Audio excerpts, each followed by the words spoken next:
Hello everyone, it's Ryan from Infinite MTG, and today I have a standard deck tech for you all. Originally this was going to be a modern deck, however I decided to tinker it and make it standard legal, so let's get straight into the deck. So again we're doing another infinite combo deck. Today's combo results around two cards, the first of which is Helm of the Host, a 4 mana legendary artifact equipment that says, at the beginning of combat on your turn, create a token that's a copy of equipped creature, except the token isn't legendary if equipped creature is legendary. That token gains haste. Now this is an amazing card, definitely a commander must have if you don't have one already. It's got an equip cost of 5 and we're obviously running 4 of them. But when you combine Helm of the Host, which is on its own an amazing card, with a card called Combat Celebrant, which costs 2 and a red, and says, if Combat Celebrant hasn't been exerted this turn, you may exert it as it attacks.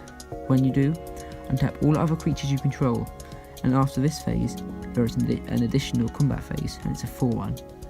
Now, Combat Celebrant is an amazing card on its own, because we get 2 combat steps out of it. But when you combine it with Helm of the Host, we move to combat.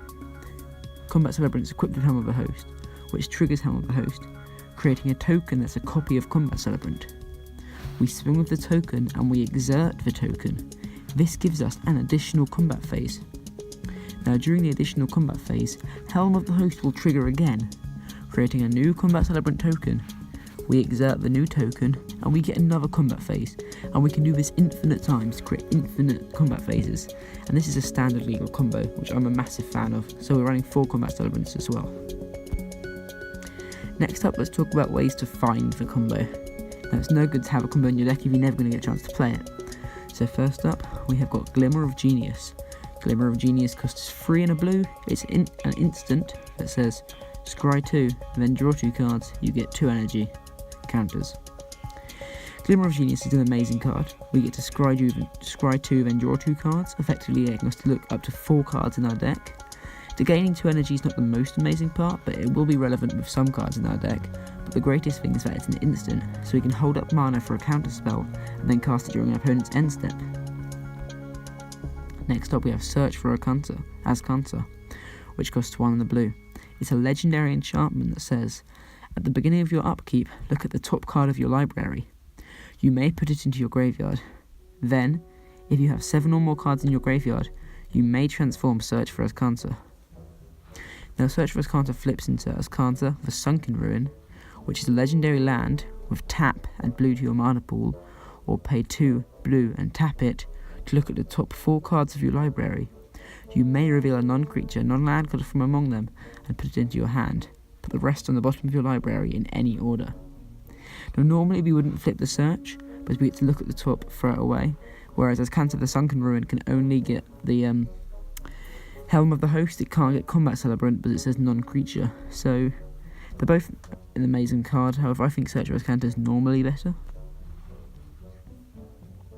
So we're running 2 Search for Azcantas. And next up we have Supreme Will. Supreme Will costs 2 and a blue. It's an instant and it says choose one. Counter target spell unless its controller pays 3. Or look at the top 4 cards of your library, put one of them into your hand and the rest on the bottom of your library in any order. The really good part of Supreme Will is that it's versatile. It can either protect the combo or it can help us find any card. The best card is we don't have to reveal it to our opponent, so we could pretend to get one of our combo pieces if that's what we're looking for at the moment. Next up we're talking about ways to protect the combo. First up we're running Disallow, 1 and 2 blue. It's an instant. It says counter target spell, activated ability or triggered ability. This is probably one of, if not the greatest counter spell in standard right now. The fact that it doesn't just counter spells but it also counters activated and triggered abilities can be really significant. So we're running 3 of those. Next up we have got Supreme Will again, which is an amazing card. As you know, we're running 3 of it. The best thing is that it can protect the combo or help us find parts that we need. Counter target spell unless its controller pays 3. Late game your opponent will probably have the mana, which is why it's good that it's got the second option to let us look at the top 4, which means it's relevant throughout all parts of the game. And next up we have Torrential Gearhulk, which costs 4 and 2 blue. Torrential Gearhulk is an amazing card. It's an artifact creature construct with flash, and when it enters the battlefield, you may cast target instant card from your graveyard without paying its mana cost. If that card has been put into your graveyard this turn, exile it instead. It's a 5/6, we're running 3 of them. The amazing part of Torrential Gearhulk is 1, if your opponent casts a spell you don't like, you can flash it in and counter it with disallow, supreme will. But then there's also the fact that during combat your opponent moves to swing, you bring in a 5/6 creature they weren't expecting, and we could supreme will second mode, look at the top 4, help dig for a card. But also, if we have Torrential Gearhulk and we equip Helm of the Host to it, then every turn in our combat we'll get a new Torrential Gearhulk, which will let us cast an instant card from our graveyard without paying its mana cost. This is a nice interaction, not as good as Combat Celebrant and Helm of the Host, but it is a nice interaction. Next up, we've got cards that kind of fit into a burn category.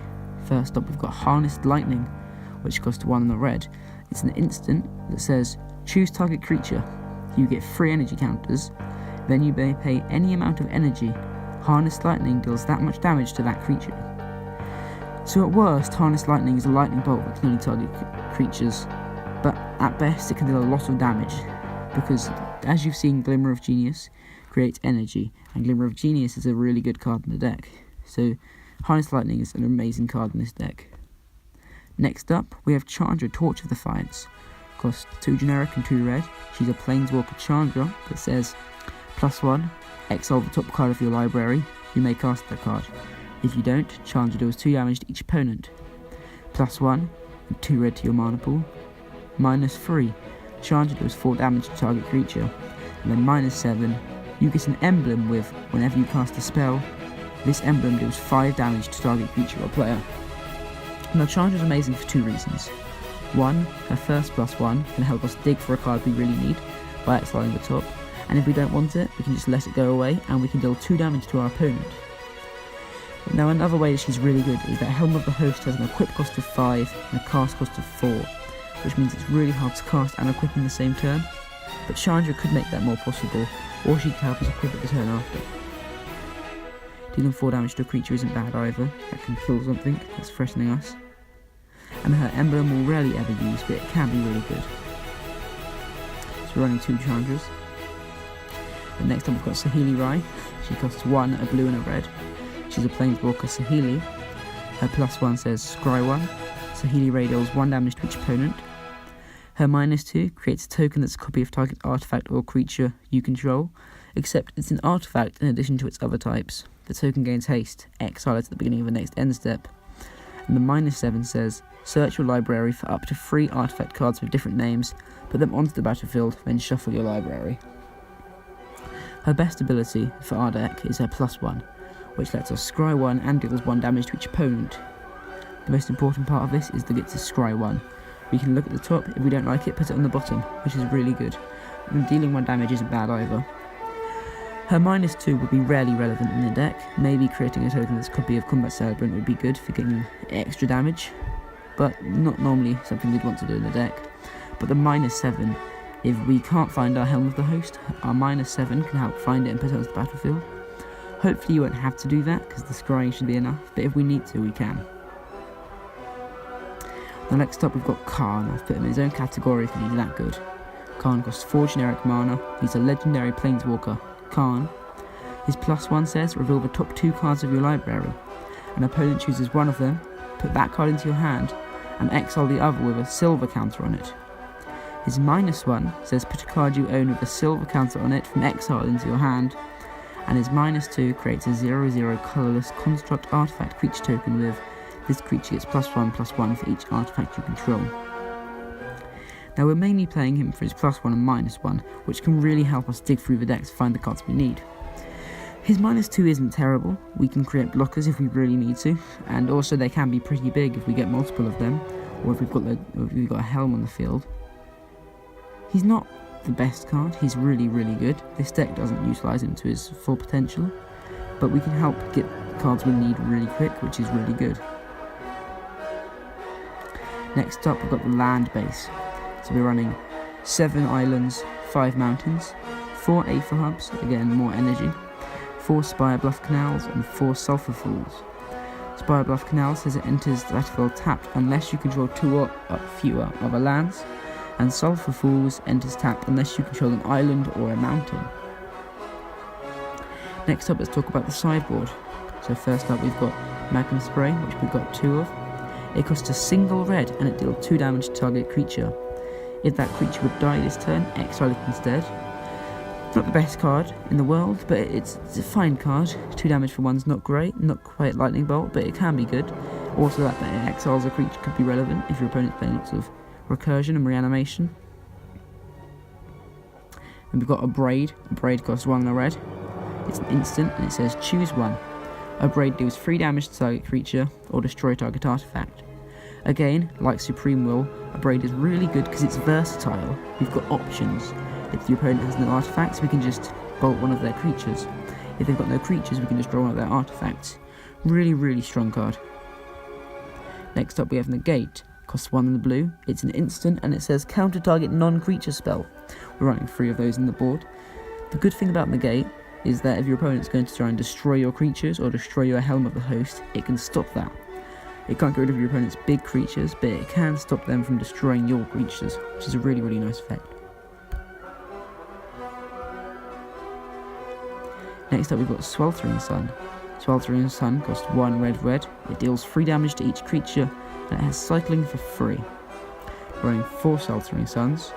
It's an amazing card because we can get rid of any creatures that are bothering us.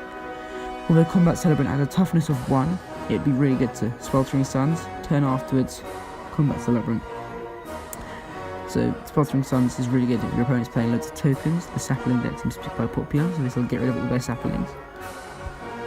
Next up we've got Confiscation Coop, which costs 3 blue. It says choose target artifact or creature, you get 4 energy, then you pay an amount of energy equal to that permanent's converted mana cost. If you do, gain control of it. It is quite a strong card, because of all the glint of Genius, which creates 2 energy as well as scrying to enduring 2. We also have Harness Lightning, which creates 3 energy. So that spare energy can be used to power Confiscation Coop, which is still a really big creature. And next up we have Hour of Devastation, which costs 3 red, and it says all creatures lose indestructible until end of turn.